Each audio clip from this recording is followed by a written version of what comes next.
Hola, muy buenas a todos, bienvenidos a una nueva edición de Conversaciones Deusto. En esta ocasión tenemos con nosotros a Juan Milián. Juan, bienvenido, ¿cómo estás? Muy bien, muchas gracias. Encantado de inaugurar esta conversación. Muchas gracias a ti por acompañarnos. Juan es el autor de El proceso español, la catalanización de la política española y el desmantelamiento de la España de la transición. Aún seguro todos conocéis a Juan, él es licenciado en Ciencias Políticas y de la Administración por la Universidad Pompeu Fabra de Barcelona y es máster en Dirección Financiera y Contable de la empresa. Es profesor asociado en la Universidad de Barcelona, ha sido diputado del Partido Popular en el Parlament de Cataluña durante 3 legislaturas y hasta su disolución en el año 17 es autor de varios libros y escribe regularmente en ABC y también en Economía Digital. Juan, bienvenido, muchas gracias por sumarte a estas conversaciones Deusto y tengo que empezar por el principio, ¿no? El título del libro es El proceso español, el subtítulo La catalanización de la política española y el desmantelamiento de la España de la transición, y lo que haces en el libro es analizar este contagio que la política española está sufriendo de, digamos, las peores prácticas de la política catalana, ¿no? Esa falta evidente, falta de respeto a la verdad, ese mal uso de las instituciones públicas y esa fractura de manera consciente de la sociedad. ¿Cuáles son estas causas que tú identificas como de contagio y que por tanto denominas ese proceso español? A ver, lo que ocurrió en Cataluña durante el proceso independentista, como decías, ¿no? Ese sacrificio de la verdad, la propaganda continua, ¿no? el abandonar la gestión y dedicarse a dividir la sociedad desde las administraciones públicas, ¿no? Era una fractura o una confrontación subvencionada desde el poder político. Y esa manera de socavar todos los pilares de la libertad, el Estado de Derecho, el pluralismo, la sociedad civil, o todo aquello que pudiera ser un contrapoder, como eran los parlamentos, la justicia, los medios de comunicación, no es algo exclusivo de Cataluña, tampoco de España, son fenómenos que están ocurriendo en todo Occidente, podríamos decirlo así, pero sí que es verdad que en Cataluña se dieron hasta un punto que una sociedad como era la catalana, próspera y plural, y que se vivía bien, o sea, hasta el minuto antes del inicio del procés se vivía muy bien en Cataluña, se convierte en una sociedad decadente, en una economía decadente y una sociedad dividida, fracturada en dos comunidades, ¿no? Estos elementos, estas dinámicas políticas, como decíamos, ¿no?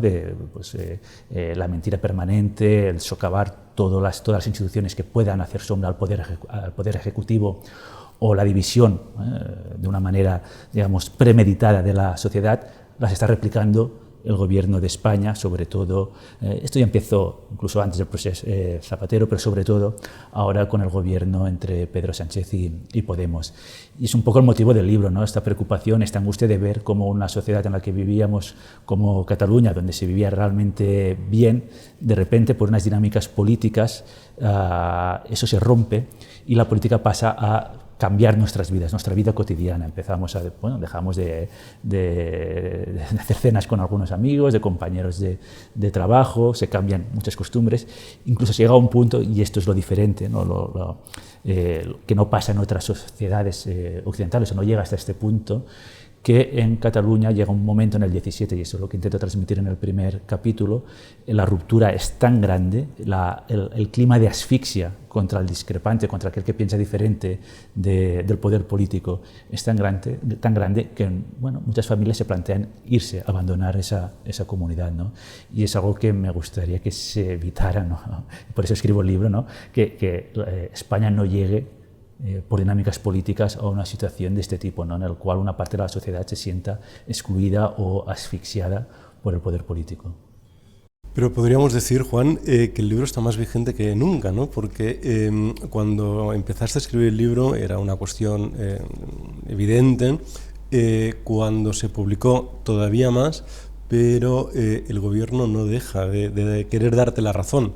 Empezó, por ejemplo, con lo de la tumba de Franco, ¿no? Que es una cosa que evidentemente divide, y no ha dejado de remar a esa dirección, ¿no?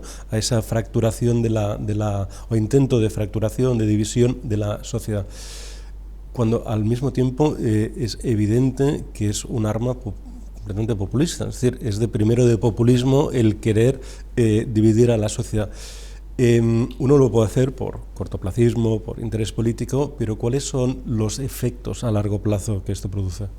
Sí, a ver, como bien dices, al final esto es un elemento de poder, un instrumento para conseguir y mantener el poder muy fuerte el nacionalismo. Es una manera de conseguir que una sociedad acepte una mala gestión, acepte la corrupción por una cuestión identitaria. Son los míos. En Cataluña ahora casi todo el mundo acepta la mentira o ve que el independentismo les está mintiendo, pero bueno, son los suyos e incluso lo tratan de racionalizar y decir, bueno, mienten porque es una astucia, una jugada maestra contra el enemigo que es España, ¿no? Entonces acaba convirtiendo la sociedad, y esto es uno de los efectos, en una sociedad cínica, no escéptica, ¿no? El escepticismo es muy sano y es saludable en una democracia para mantenerla vigente. Sin embargo, el cinismo no. Esta situación de posverdad, ¿no? No ya de mentira, sino es que la verdad no nos da igual. Lo que nos interesa es que se mantengan en el gobierno los mismos porque hay un enemigo, y ahí ese paralelismo, ¿no?, entre la retórica nacionalista y la retórica del gobierno de PSOE y de Podemos, ¿no? Hay ese paralelismo de hay un enemigo, que es el fascismo, que es España, que es la derecha, que bueno, pues si no sacrificamos a veces el Estado de Derecho, si no sacrificamos algunas instituciones o el pluralismo o la libertad o la independencia de los medios de comunicación, pues es muy peligroso este enemigo, y por tanto se justifica todo. Si ves en Cataluña el discurso que el de fascismo o democracia, que se equiparaban ellos a la democracia y el resto, ¿no?, el que no era independentista, pues era un antidemócrata o un fascista, lo vimos en las elecciones de Madrid el año pasado también. Cuando Pablo Iglesias se presenta a esas elecciones, su discurso es vamos a luchar contra una derecha criminal, y le asocia a la derecha los peores males del mundo. Cuando tú desde las palabras ya pones un marco en el cual el otro es un criminal, al final la sociedad o los tuyos o aquellos que te han votado te van a exigir unas acciones que estén a ese nivel, unas acciones por las cuales se justifica pues, el ataque a la libertad de prensa o los ataques a la justicia, por ejemplo, como vimos en Cataluña. Y ahondando en este sentido, el gobierno de coalición de PSOE y Podemos defiende que aboga por un reencuentro, por volver a la convivencia. El caso, no obstante, es que si analizas cómo se intenta conseguir esto, siempre es contentando a los independentistas y haciendo que los constitucionalistas tengan que tragar, hablando en plata, ¿no? Es decir, vale, les vamos a dar eso para que se conformen y que podamos volver a vivir en paz, pero los que peor perjudicados resultan son los que realmente se les ha visto sus derechos. Estoy pensando, por ejemplo, pues en los que tienen que circular cada día a las 8 de la tarde por la Meridiana en Barcelona. ¿Cómo vas a conseguir volver a la convivencia si es siempre dándole prebendas a unos y restándole derechos a otros? Claro, se entiende la concordia de una mala manera. Están haciendo ese apaciguamiento, y cuando se apacigua, el apaciguamiento es al final el pacto entre dos partes sacrificando los derechos de una tercera parte, ¿no? Y la llamada mesa del diálogo está, ¿no?, entre el gobierno de la Generalitat y el gobierno de España, que acaba excluyendo al constitucionalismo de Cataluña, le aparta, ¿no?, del diálogo, de esas negociaciones entre ambos bandos, ¿no? Es una manera de repetir errores y es una manera de alimentar un segundo procés, porque estás creando unos incentivos totalmente perniciosos. Le estás diciendo al independentismo, si tú lo vuelves a intentar, tranquilo, que no pasará nada, porque después nos sentaremos y te daremos todo aquello que tú quieras mientras nos mantengas en el gobierno de España. Y después provoca un incentivo muy negativo en aquellos constitucionalistas catalanes que dieron la cara durante el primer procés, durante el proceso del 2012 al 2017, que se ven desamparados, que se ven abandonados. Entonces, claro, muchas de estas personas, cuando venga el segundo proceso, cuando lo vuelvan a intentar, cuando la situación esté madura para que lo vuelvan a intentar dentro de 5 o 10 años o 15, muchas personas dirán, bueno, el gobierno de España me desamparó. sacrifico mis derechos para contentar a los independentistas. Si ahora vuelvo a dar la cara, seguramente será mi muerte civil, que es lo que ha pasado en Cataluña en una gran parte de la población, ¿no? que aquellos que en algún momento dieron la cara contra el independentismo pasaron a la muerte civil. Esto, si no se para, si no se aprende la lección, y el 2017 lo cambia todo, el libro de David Jiménez Torres, por ejemplo, en Deusto, titulado 2017, es magnífico en este sentido, decir, es que aquel año lo cambia todo, ya no puedes decir que no lo van a intentar, ya no puedes decir que se les puede contentar, y no puedes decir que silenciando a una parte de la población la concordia estará garantizada. No, eso el 2017 ya cambia y la izquierda española debe aprender esa lección y saber que si no, de alguna manera no da poder o no visualiza el constitucionalismo en Cataluña por parte del gobierno de España, cuando se vuelva a intentar no habrá nadie que defienda la Constitución, no habrá nadie que defienda a España en Cataluña. Y lo que, no sé si es peor, pero también pasará, es que esto se extienda a otras comunidades de España. Cuando en otras comunidades, ya está pasando, ¿no? Pues en Navarra, en Baleares, ven que la manera de actuar del independentismo les trae réditos políticos o más recursos o más competencias o más poder para controlar a la sociedad, pues van a seguir ese camino. Entonces, claro, ahora mismo los catalanes no independentistas, no nacionalistas, vivimos atrapados en una pinza entre la Generalitat, que sigue siendo hostil, o sea, el procés ha acabado, ese procés ha acabado, pero seguimos sufriendo un gobierno nacionalista que, bueno, justifica los cortes de la Meridiana, perjudicando a un barrio y a muchas familias trabajadoras de parte de Barcelona. Siguen justificando pues, el control de universidades, de asociaciones, colegios profesionales y poniéndolos solo al servicio de una única causa, por lo tanto empobreciendo muchísimo la sociedad civil, incluso la cultura en Cataluña. Y bueno, se sigue degradando todos aquellos elementos que al final son los que te permiten vivir en libertad, ¿no? Y por eso un poco también el aviso del libro, es decir, escucha, si repetimos en toda España lo que está pasando en Cataluña, la libertad, la democracia, todo aquello que quizás no apreciamos, pero que tiene un valor fundamental para nuestras vidas, puede caer. Juan, en esa falsa concordia que estábamos comentando, esta convivencia que realmente no es tal, ¿podríamos entender que los indultos al procés son la primera piedra de un segundo procés? Me refiero, ¿crees que lo que ha ocurrido en los últimos meses va a allanar el camino para que más adelante, tal y como ellos afirman, lo vuelvan a hacer? Sí, bueno, quizás los indultos fueron el símbolo, ¿no? de esa cesión del gobierno de España al independentismo, ese mensaje, ¿no? de decir, todo lo que habéis hecho incluso va a tener premio, porque no solo os vamos a indultar, sino que os vamos a meter en la Moncloa. O sea, ahora Pedro Sánchez lo que hace es coger el proceso y meterlo en la Moncloa, ¿no? Seréis mis socios preferentes antes que cualquier partido constitucionalista. O sea, aquellos que dieron el golpe a la democracia, al Estado de Derecho, pocos meses después pasaron a ser los socios preferentes del gobierno de España.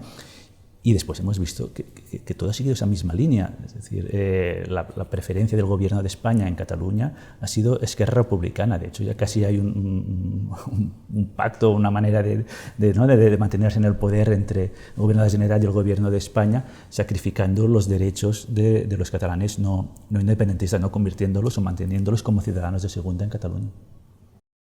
Juan, y en el libro comentas una cosa que me parece muy interesante, y es que fruto de esa ruptura, ¿no? de la sociedad que se ha roto en estos últimos años, ya no queda ninguna voz con el prestigio, con la autoridad moral necesaria para poder dirigirse al conjunto de los ciudadanos, ¿no? Porque no hay nadie con esa capacidad, ¿no? Alguien tipo un Draghi, ¿no? Como Italia, que cuando fue elegido pues todavía tenía un aura que todo el mundo le respetaba, ¿no? Todo lo veía como una persona a quien hacer caso, a quien escuchar. No queda nadie que tenga la capacidad, o sea, esa autoridad moral de dirigirse a todo el mundo.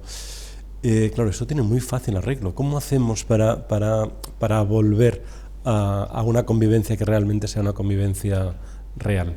En Cataluña no hay la solución. no hay una solución para volver a una concordia en la cual todos los ciudadanos tengan, digamos, el mismo rango de ciudadanía de cara a la Generalitat de Cataluña, pero inevitablemente para que las cosas cambien tiene que cambiar la Generalitat. Es necesario que aquella mayoría social que hay en Cataluña se convierta también en una mayoría política y se pueda de alguna manera refundar la Generalitat de Cataluña y todo lo que depende de ella, TV3, la educación, todo pase a servir a todos los catalanes y no solo a unos. ¿Cómo se consigue esto? Bueno, se consigue primero teniendo, yo diría, una coordinación estratégica entre los grandes partidos constitucionalistas para llegar al máximo número posible de catalanes.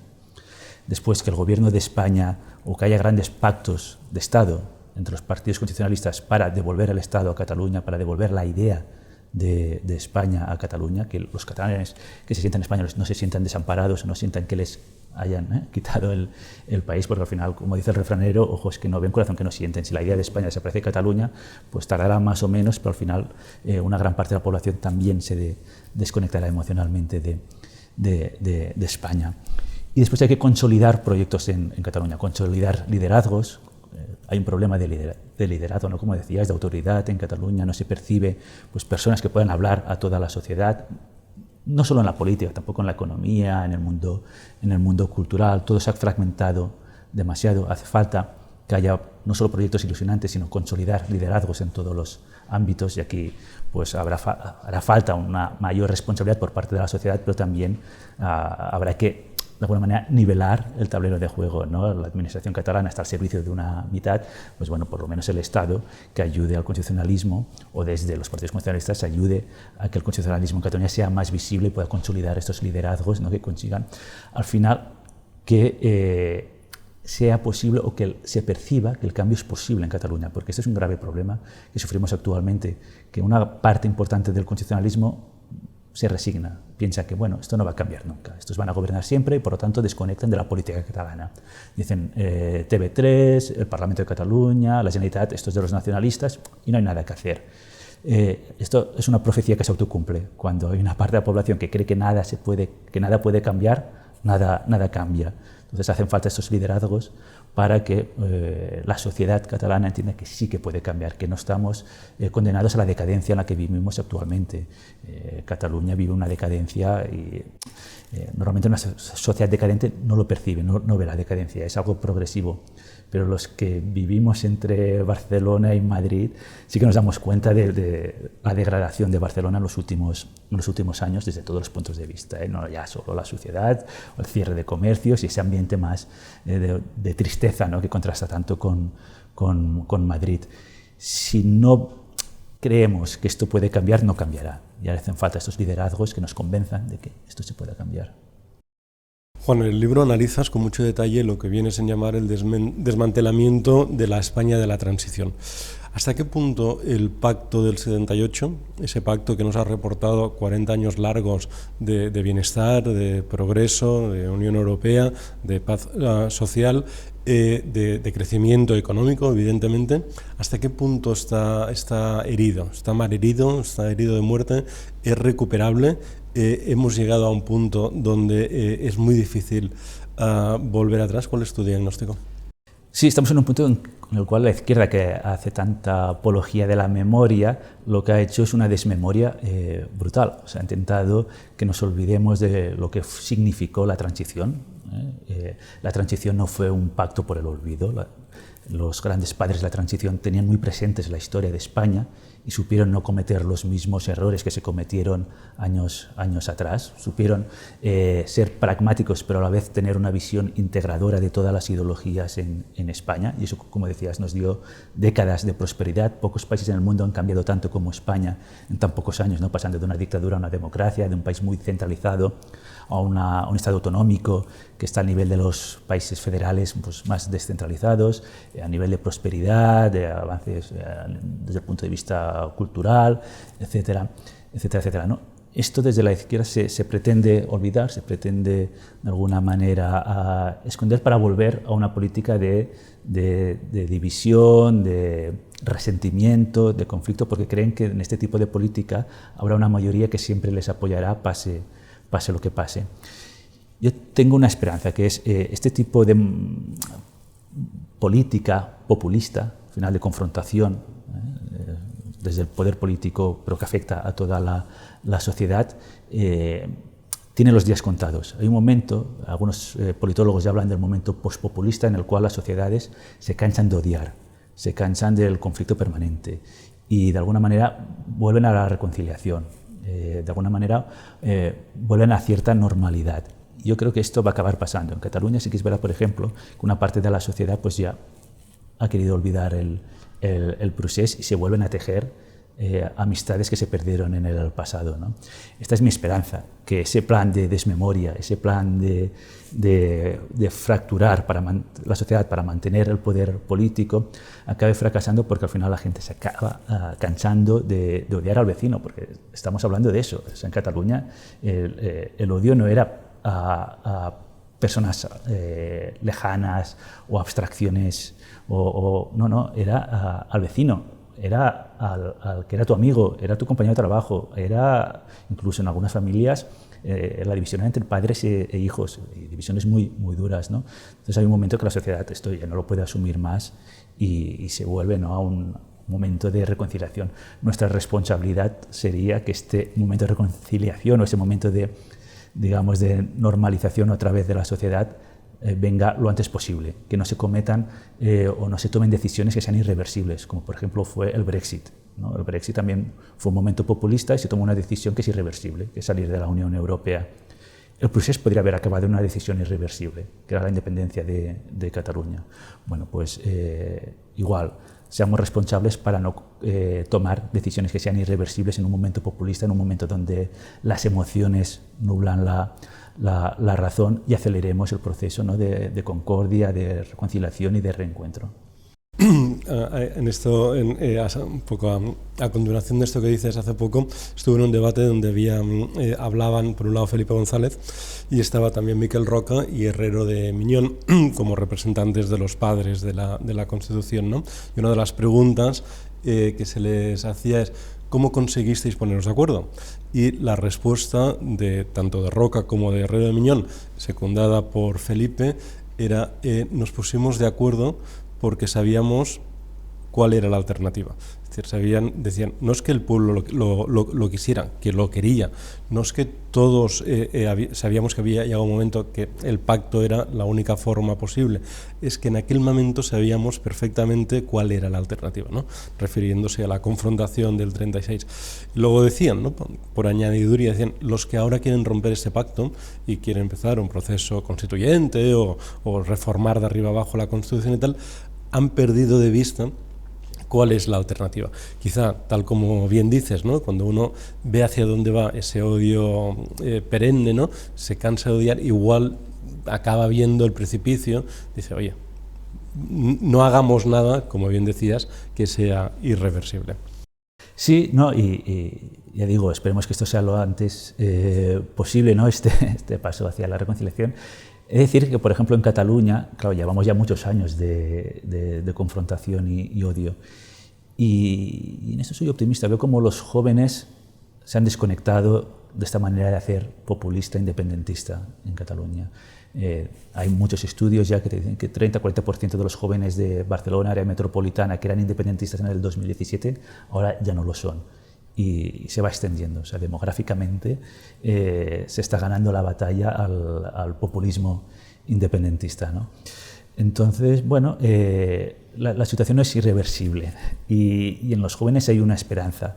Los jóvenes, por ejemplo, en Cataluña ven que, bueno, salir de la Unión Europea no es algo que les facilite el futuro, o que la huida de empresas tampoco les facilita el futuro, ¿no? Entonces, bueno, es esto que decía, ¿no?, este momento postpopulista en el cual la sociedad ya sabe, ya puede valorar los costes de la política populista, de la política de confrontación.